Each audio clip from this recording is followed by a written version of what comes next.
Esse videocast apresenta conteúdo sensível, histórias de violência e abuso sexual.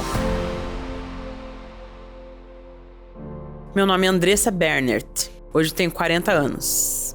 Nasci em Curitiba, Paraná. Minha estrutura familiar é uma família disfuncional, né? Onde era eu, minha mãe, meu pai e meu irmão mais velho. Olha, uma criança querendo atenção, né? Uma criança querendo ser amada, querendo ser protegida e escutada. Então eu ia fazer as minhas brincadeiras para chamar atenção.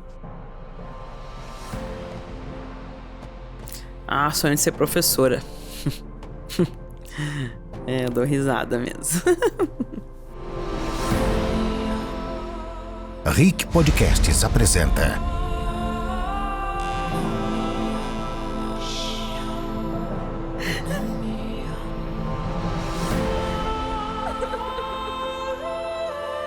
Túmulos Invisíveis, apresentado pela sargento Tânia Guerreiro. Episódio de hoje: mais perto do que você imagina. Hoje nós vamos ouvir a história da Andressa. Ela vai trazer informações para nós. Eu já conhecia a Andressa. A história dela é chocante e que eu tenho certeza, como todos os episódios que foram gravados aqui, vai salvar muitas vidas. Pode ser que você se identifique com essa história. É com você.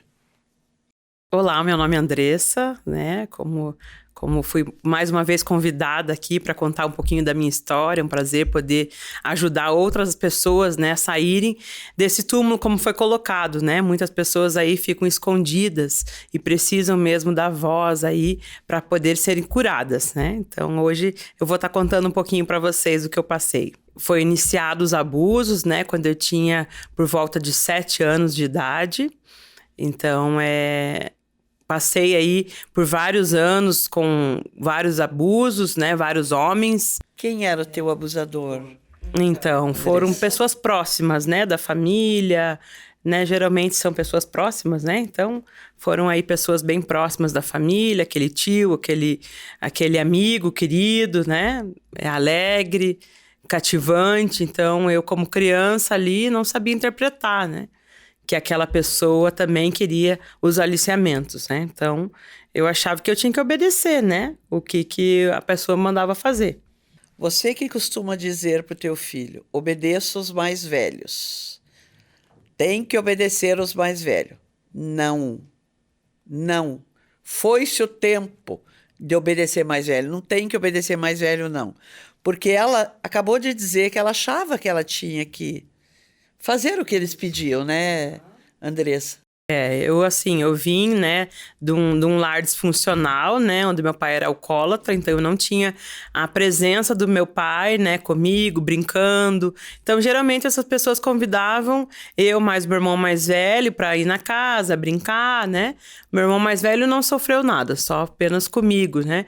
Então, eu brincava, então era oferecido doces, né, em prol ali dos aliciamentos, aonde eu tinha que ficar quieta, né, tinha que obedecer, tinha que voltar outras vezes na casa. Porque eles pediam para você voltar. Porque eles pediam para estar voltando, né? E assim, eu como criança, a criança é ingênua, né? Ela não sabe discernir o que é uma pessoa mesmo, quem é uma pessoa conhecida da família. Então, né, antigamente mesmo as pessoas usavam assim, cuidado com o policial, cuidado com o homem do saco, o homem feio, né? O vizinho, aquele sujo, mas não é essa aparência. O pedófilo é aquela pessoa que você nem imagina, aquela pessoa que você confia. Porque, como eu disse, ele não tem cara. 90% dos casos de pedofilia ocorre dentro de casa. Ou com ligação doméstica. Quer dizer, é a pessoa que mora sobre o mesmo teto que a vítima, sendo ela pai, mãe, irmão mais velho ou empregado, ou com ligação doméstica, que é no teu caso, que eram vizinhos, que eram familiares, que não moravam sobre o mesmo teto que você, mas que você permanecia um determinado tempo junto com eles sobre o mesmo teto. E eles vinham na sua casa também, Andressa? Mas eu ia na casa deles, né? Atraída pelos doces? atraída pelas brincadeiras, né? O primeiro mesmo que aconteceu no litoral. Então, ali é onde é férias, né? Onde a criança quer se divertir. Então, essa pessoa me convidava para ir passear, para fazer passeios assim, que a criança queria, né? Tava ali se divertindo. Então, ele usava desse chamariz, né? Para eu estar indo até a casa dele. Mas, em muitos casos, a esposa dele estava na casa, né? Tinha outras crianças na casa, só que eles, tão esperto, usava de outros lugares da casa. Então, se tinha pessoas na sala, ele ia até a cozinha. Se nós estávamos na cozinha e vinha alguém na cozinha, ele me levava para o quarto. Pegando um gancho aí, o pedófilo ele é astuto. Ele pode abusar da criança no mesmo ambiente que tem outras pessoas, mas longe do raio de visão. Você disse, eles estavam na sala, ele ia com você para a cozinha. Sim. Com a porta aberta, Isso. que poderiam entrar de uma hora para outra. Mas ele é oportunista. O pedófilo não perde tempo. Você acha, eles estão ali, eu não estou ouvindo grito, eu não tô ouvindo sussurros, então deve estar tudo bem. Foi pegar uma água na cozinha. Ou então pediu para a criança ir lá buscar o celular no quarto. Ela está demorando, acho que não achou, eu vou lá para ver. Nesse minutinho, ele não precisa ter tempo com a criança. Ele não precisa ficar perto dela uma noite e tal. E outra coisa que você me disse aqui que me chamou a atenção, que é um dos modus operandi do pedófilo, é o fato dele ser agradável. Bonzinho, doce, brincadeira, atenção. Porque o que ele percebeu aí? Ele percebeu que você não tinha atenção do teu pai. Então, ele quis suprir essa necessidade, que para você era uma necessidade como filha, que não tinha esse carinho de pai e que você achou nele. E, em contrapartida, ele te dava presente, como doce, que qual é a criança que não gosta de doce? Então, se você vê teu filho comendo um doce, qualquer coisa que você sabe que você não comprou para ele, que ele não tinha como ter isso, pergunte a ele o que ele fez para ganhar isso. Andressa, você me falou que foi várias pessoas. Quem dessas pessoas eram da família? E qual era a forma deste abuso? E quanto tempo isso durou? Então, como eu falei, né, passaram aí mais ou menos uns 7 homens. 3 pessoas não eram da família, né? E o restante eram, assim, de 2º grau, 3º grau, né? Mais parentes. Mais parentes, Então, assim, na maioria eu vou dizer que quase todos, né? Foi mais de uma vez.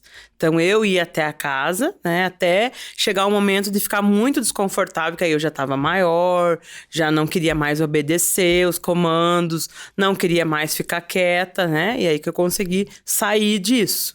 Mas eu ia mais vezes na casa, né? E depois, claro que aí começou eu me sentir culpada. Por que eu fui mais vezes lá? Qual é a idade que você começou a se sentir culpada?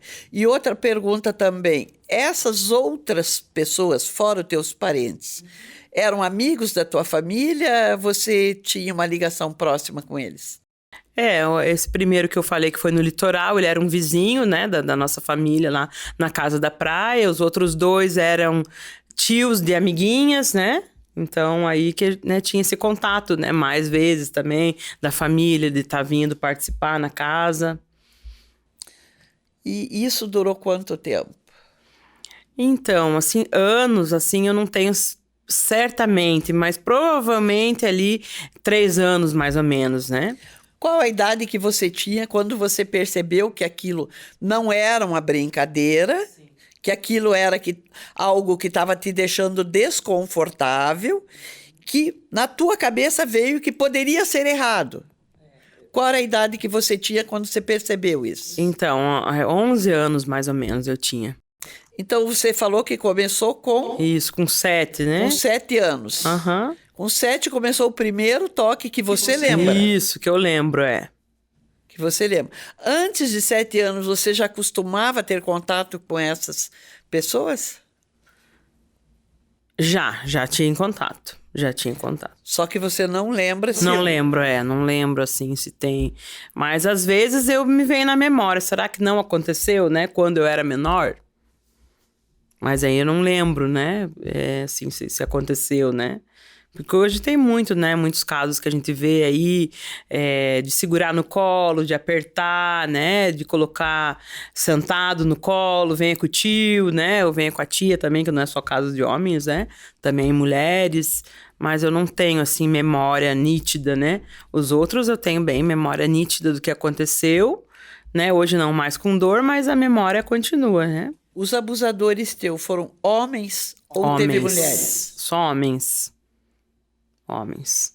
Acredito assim, né, que foi mesmo pela essa lacuna, né, que eu não tinha o carinho masculino, e aí é onde entrou mais, né, que o carinho mais feminino eu tinha das mulheres da família, mas masculino não tinha.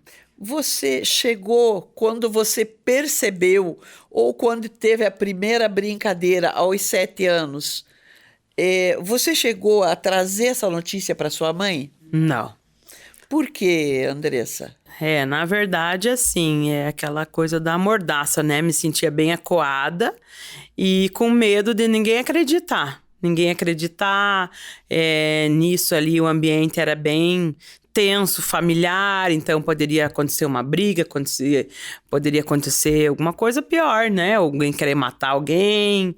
Então, eu não queria ser, digamos, a que tinha ocasionado tudo aquilo, né? E eu ficava quieta, aguentava tudo quieta, né? Algum dos teus abusadores usava isso para você se calar? Tipo, olha, se você contar, vai acontecer uma tragédia.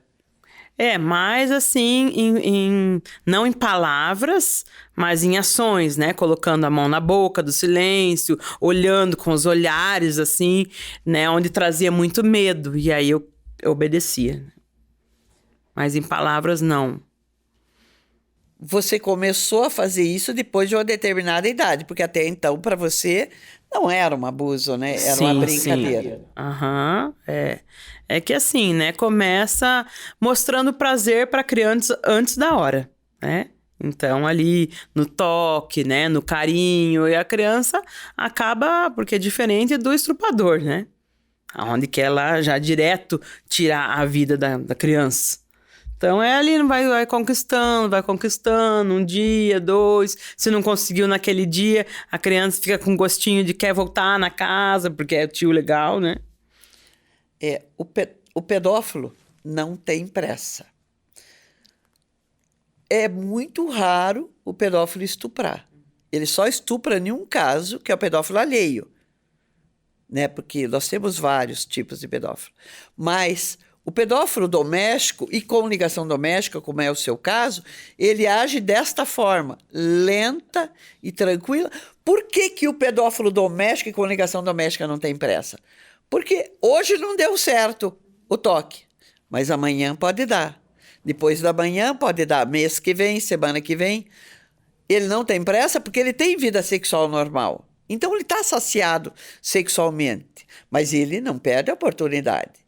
Então, ele vai lentamente até porque a vítima não percebe que o que ele está fazendo ali não é um abuso, mas é uma brincadeira.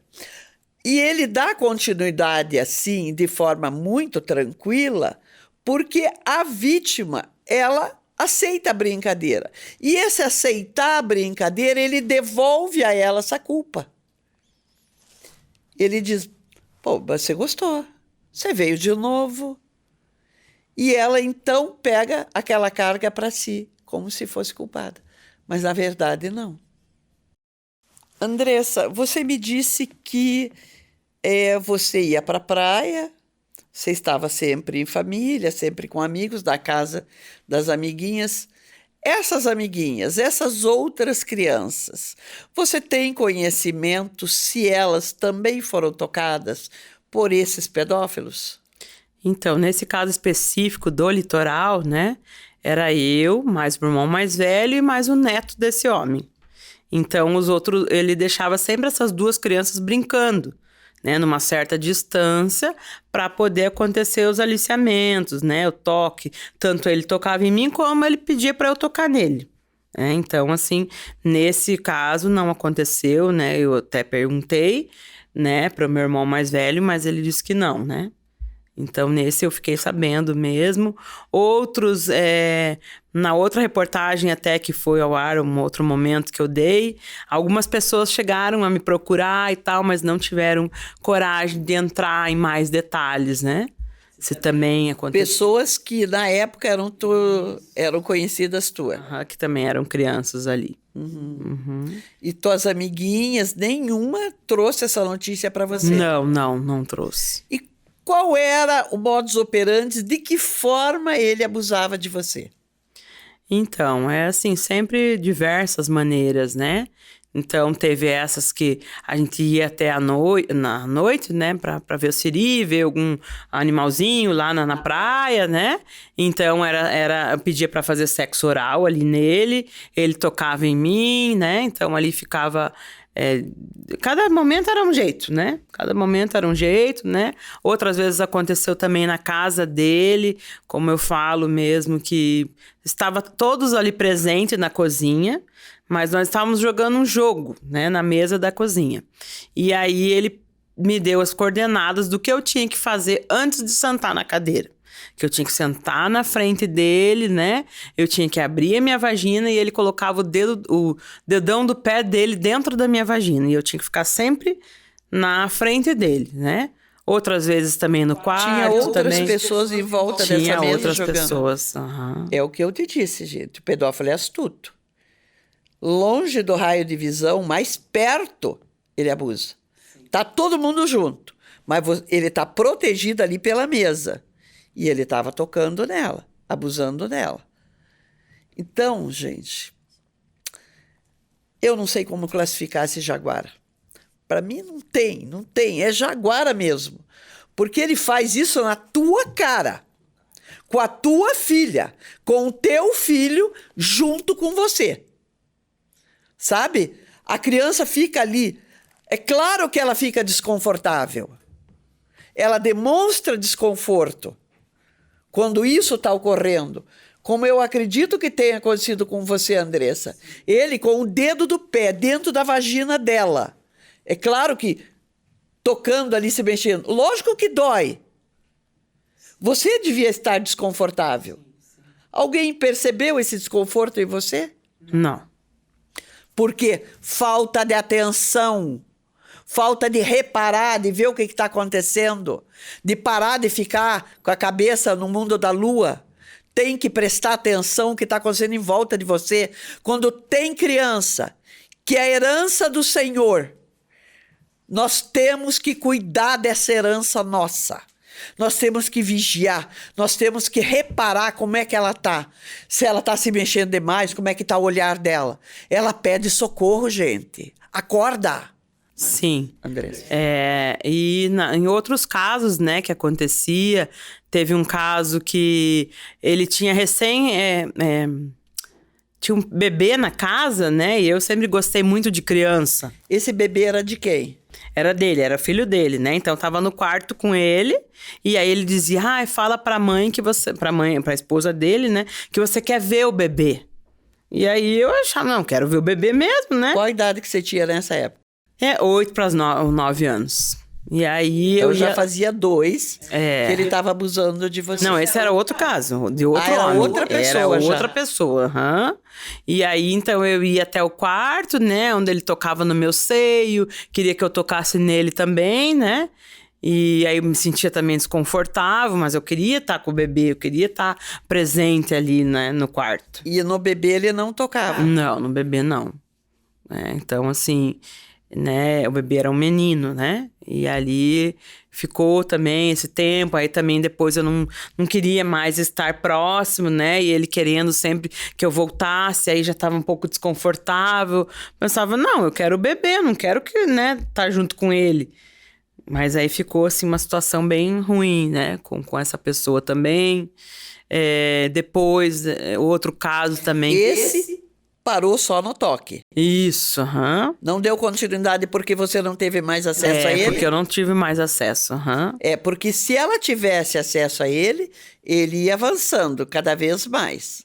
mais e mais e mais, até concluir. Sim. E mesmo depois de concluído, ele não ia parar. Depois teve outro caso. Depois teve outro caso também, que era um parente da empregada de uma amiga, né? Então nós íamos na casa. Qual era a tua idade nessa época? É também nessa faixa etária, né? Como eu falei que foi dos 7 aos 11 anos aonde aconteceram. Então ali 7, 8 anos, né? Porque um dia era um lugar, outro dia era outro lugar, né? Então, um pouco assim que... quando eu olho para trás, é como se eu tivesse recebido um carimbo, né? Desde a primeira vez, aonde eu fosse assim, as pessoas que queriam acontecer tudo isso, é como viam, uma presa fácil, né? Então, essa eu posso chegar, essa eu posso dizer alguma coisa, trazer alguma coisa divertida. Então, nesse caso, nós íamos até a casa e ele dizia que tinha geladinho na casa, né? Vão lá na minha casa que tem geladinho, e aí vocês podem ficar lá um pouco comigo e tal. E aí, nisso, ele chamava também para o quarto, né? Também eram os toques. Tinha outras crianças junto aí? Tinha outra criança, mas é sempre assim, né? O que aconteceu comigo. Tinha sempre outra criança junto, né? Da mesma idade? Mais ou menos da mesma idade, mas aí parece que intertia outra criança pro outro lado. E ele não ficava sozinho com essa outra criança enquanto você ia para outro lugar? Não assim que eu lembre, né? Eu lembro mesmo que acontecia comigo, né? Agora, com as outras crianças, eu não lembro, assim, se teve algum episódio, né? Mas sempre... Porque eu até vejo alguns casos de algumas famílias onde tem alguns pais que eles acham que uma criança está segura junto com outra criança. E aí eu digo que não, porque eu vivi isso. Então, a maioria dos casos que aconteceu comigo, tinha outras crianças comigo. Eu nunca estava sozinha em uma casa ou com um adulto. Mas ele deixava intertida aquela criança com outra coisa, com algum brinquedo, ou na televisão, enquanto ele ia para outro cômodo comigo. Então, isso também é um outro alerta, né? Que a criança não está segura com uma outra criança. Nunca está segura. Por quê? Porque se essa criança foi tocada, ela vai tocar em outra criança também. Sim. Não para sentir prazer, mas para devolver a brincadeira, para brincar também. Isso. E se não for parado isso aí, por exemplo, se os pais não perceberem, não conversarem e não tratarem isso, ela vai desenvolvendo isso e é um pedófilo em desenvolvimento. Ela vai... Sim. Cada vez mais avançando, porque o sexo é prazeroso. E dependendo da idade dela, ela vai continuar. Então, há necessidade dessa conversa também com as crianças. Mas você disse que você estava com outra criança, a tua mãe se sentia segura porque você estava com outra criança, só que tinha um adulto por perto. Uhum. Né? Sim. E esse adulto é que oferecia o perigo. Então, outro caso também, eu ia na casa também, e às vezes, também, sempre com alguma recreação, né? Mas você ia dormir lá ou você ia brincar só? Não, só ia brincar mesmo, não ia dormir, né? E outro também ia fazer recreação, então era o neto desse outro senhor também, então me apertava, queria encostar em mim, queria que eu encostasse nele também, mas aí era sempre assim meio desconfortável. Você lembra? Eu tentava fugir, mas não conseguia. Qual era a idade desta outra pessoa que era avô já? Sempre mais velho, né? Era sempre assim... Então, se eu tinha ali 7, 8 anos, a pessoa tinha 50 e poucos anos, 60. Bem mais velho, né? Andressa, pode se sentir à vontade para falar ou não, mas em algum desses abusadores, eles chegaram a penetrar em você? Olha, eu digo que graças a Deus não, né? Não foi isso que eu passei, né? Mas foram mesmo toques bem ruins, né? Onde muitos anos aí eu fiquei muito traumatizada, muito bloqueada, mas não teve penetração. Me conte uma coisa, Andressa. Isso prejudicou a tua vida adulta em alguma área, em algum momento? Então, hoje eu digo que eu luto assim para me perceber não deixar com que pessoas se abusem de autoridade comigo. Então, hoje, quando vê, hoje não é mais na área sexual, mas é ainda com autoridade. Às vezes fala mais grosso, é um pouco mais enérgico. E aí, quando eu me percebo, eu tô meio acuada na situação. E aí, eu tenho que fazer um esforço para dizer não, eu posso dizer não. Então, você reage. Hoje já tô aprendendo a reagir, mas tem alguns casos quando passou da situação, eu disse, puxa vida, por que eu não disse que eu não queria fazer isso? Ou que eu não vou obedecer o que a pessoa tá me dizendo para fazer, né? Não mais na área sexual, mas com, né, comportamentos, atitudes, em outros aspectos, né? Não só com homens, hoje também com mulheres. Antigamente eu achava que era só com homem mais grotesco, mas hoje eu já percebi também com mulheres. Mas tenho avançado dia após dia, né? Com muito tratamento aí, com muita busca, né? Por profissionais para que possam me ajudar e para que eu saia desse lugar. Não houve mulheres te tocando? Não Pedófilas. Qual a tua profissão hoje, Andressa? Hoje eu sou pedagoga, né, psicopedagoga e missionária, né? Hoje aí eu levo mesmo a prevenção, né, contra o abuso sexual para crianças, onde a gente faz palestra, acompanha mulheres. Então é essa a minha profissão hoje, né? Você fez, então, da tua dor Isso. uma causa para a tua vida. Sim, hoje é o que eu mais quero, né? Hoje nós sabemos aí que o trabalho da prevenção é o trabalho mais árduo. Então, eu sei que a minha história durou anos para hoje eu conseguir falar sem chorar, para hoje eu poder contar os detalhes delicados, né? E ajudar outras vidas. Então, o que eu mais quero é que outras crianças não passem pelo aquilo que eu passei, né? Você ainda sabe sobre esses pedófilos hoje? Os pedófilos que abusaram de você? Você sabe aonde que eles estão? Eles estão vivos hoje? Não, hoje já estão mortos, né? Como eu falei que já eram mais velhos, né? Tem um deles que tá vivo, né? Não tenho muito contato, né? Assim, com o tempo acabamos que não tivemos mais contatos porque não era tão próximo da família, né? Mas os outros já morreram, né? Que eram mais velhos, né? Eu te perguntei anteriormente se você havia contado para tua mãe na época. Você disse que não. Depois você contou ou você nunca contou? Já falei, né? Então foi quando eu tinha 19 anos que eu consegui colocar para fora. Até então foi numa palestra, né, que eu escutei sobre o tema e aí eu disse, poxa, essa pessoa tá falando sobre a minha história. E aí que eu procurei, né, saber, procurei falar, e aí foi bem difícil, né, para minha família aceitar que eu tinha passado anos calada, né, mas hoje todos sabem, né, hoje também estamos aí dispostos a estar ajudando outras vidas, né. Andressa, você me disse que é pedagoga. Sim. Então, você trabalha com crianças. Aham. Você tem facilidade para perceber com as crianças que você trabalha, se está havendo abuso com elas, pelo comportamento delas? Então, hoje eu não estou mais lecionando, né? Não estou em sala de aula.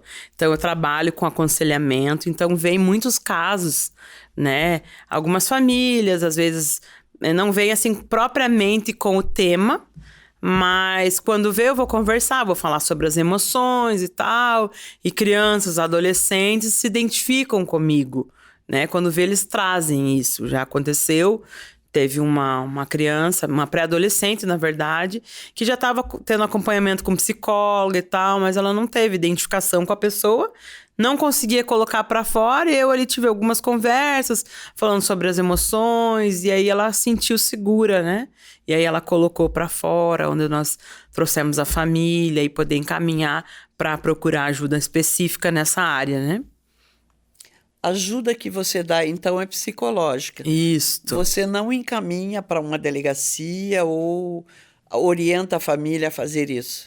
Então, porque assim, na maioria das vezes, acontece quando já, né, passou, ou as pessoas até nem sabem quem é a pessoa.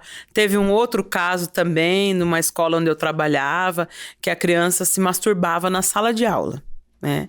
Então, eu percebi, começamos a conversar e a família não acreditou.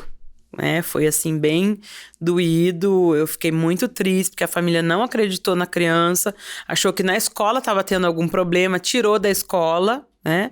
Eu soube que a criança tinha começado a fazer um processo com terapia. Depois eu conheci essa psicóloga uns 5 anos depois. Perguntei para ela, né, se essa criança tinha sido abusada.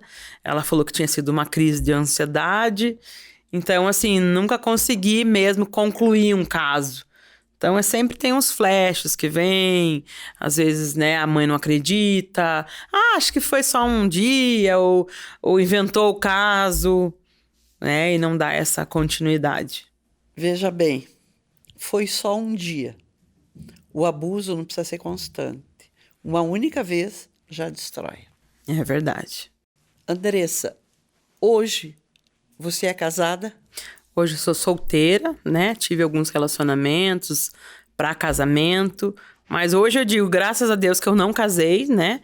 Que eram pessoas mesmo muito diferentes daquilo que eu acredito como uma pessoa cristã, uma pessoa que leva mesmo a bandeira da prevenção. Então, eu acho que se eu tivesse casado com algumas dessas pessoas, hoje eu teria me separado, né? Então, hoje eu estou esperando mesmo em Deus uma pessoa mesmo temente a Deus, compromissado com a palavra, né? E que queira também continuar fazendo, né, esse trabalho mesmo aí da importância que é a prevenção contra o abuso sexual, né? Andressa, depois de tudo que você me contou da tua vida, sim, que recado você daria hoje para os pais?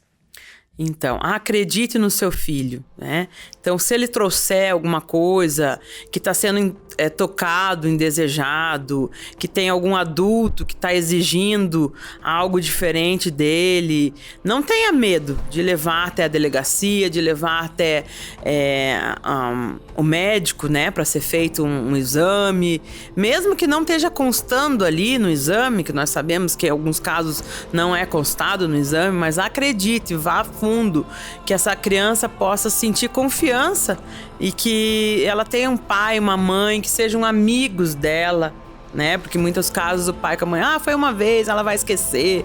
Não, é marcado e isso é levado pro resto da vida. E essa criança tá pedindo por socorro. Então, se ela tem o pai e a mãe presentes, que a família seja mesmo esse apoio para ela, né? Muito obrigado pela tua coragem. Obrigada eu. Hoje nós ouvimos a história da Andressa, que foi abusado por 7 homens diferentes. No próximo episódio, nós vamos conversar com uma vítima que só descobriu que não era culpado do abuso quando assistiu uma palestra minha na igreja dele. Não perca. Se você conhece alguém que sofre algum tipo de abuso, Disque 100.